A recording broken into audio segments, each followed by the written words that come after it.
जय श्री राधे कृष्ण। हमारे हिंदू धर्म में अमावस्या, पूर्णिमा और एकादशी की तिथि का विशेष महत्व होता है।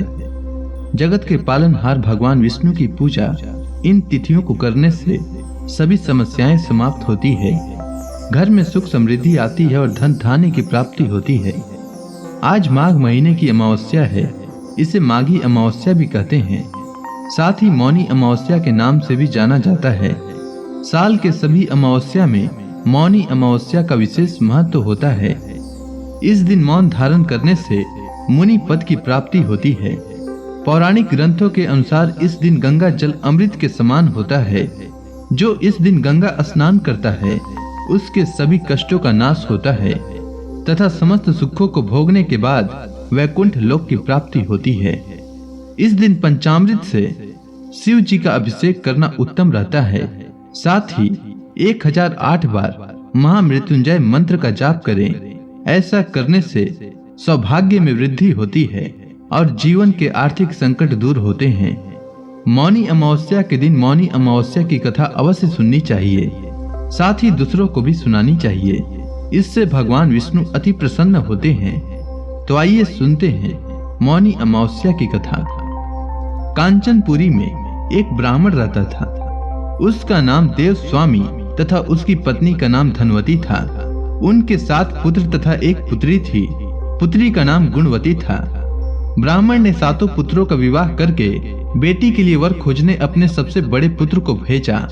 उसी दौरान किसी पंडित ने पुत्री की जन्म कुंडली देखी और बताया, सप्तपदी होते होते यह कन्या विधवा हो जाएगी। तब उस ब्राह्मण ने पंडित से पूछा, पुत्री के इस वैधव्य दोष का निवारण कैसे होगा? पंडित ने कहा, सोमा का पूजन करने से वैधव्य दोष दूर होगा। फिर सोमा का परिचय देते हुए उसने बताया, वह एक धोबिन है। उसका निवास स्थान सिंघल द्वीप है। उसे जैसे तैसे प्रसन्न करो और गुणवती के विवाह से पूर्व उसे यहाँ बुला लो।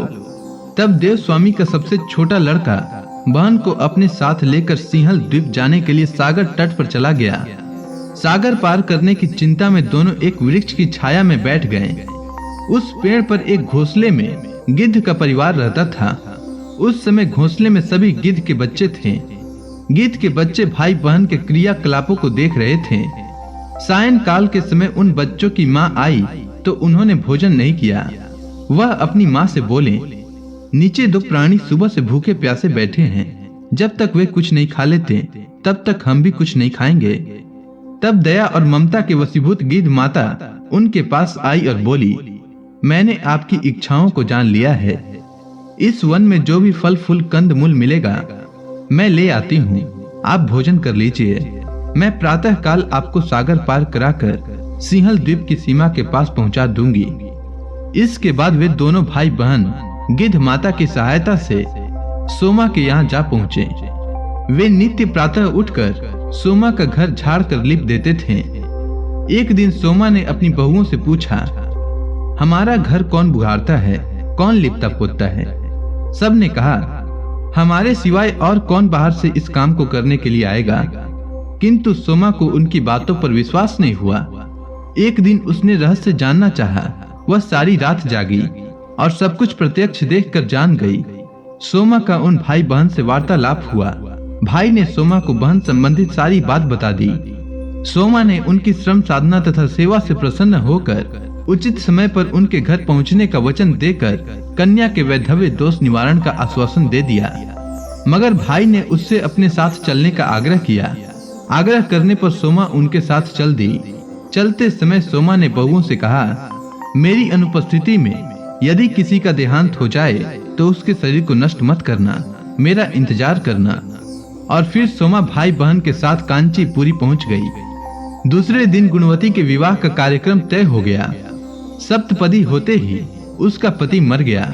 सोमा ने तुरंत अपने संचित पुण्यों का फल गुणवती को प्रदान कर दिया। तुरंत ही उसका पति जीवित हो उठा। सोमा उन्हें आशीर्वाद देकर अपने घर चली गई।